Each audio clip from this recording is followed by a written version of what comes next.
مستر ایزاد ښه سابو په بانی کې د امن د پوره خلک جمع کیږي ښه دا خال ته سو یې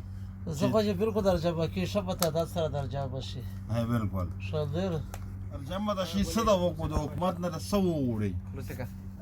زه خو ډېر خو ډېر څه به سره راغله خپل لکه زور مشاغل الو نو څه د وکړو دغه بیس کا یاره داسته وکړو چې پر امن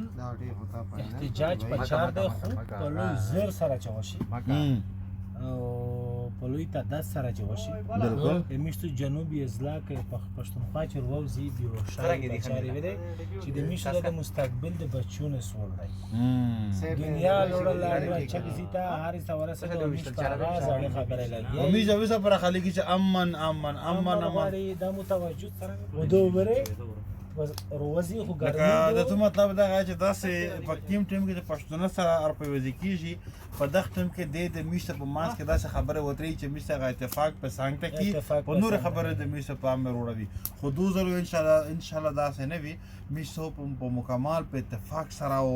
باندې بچت کوي پښتونخوا بچت کوي د امن لپاره هر وخت وځي قرباني ورکوي باقي صابو 19 تاریخ باندې او تبجه بانی تا هر سړی زون ورسره خپل وخت ماتي کې ستای شش ژوند ولرستی مهرباني مینه او مننه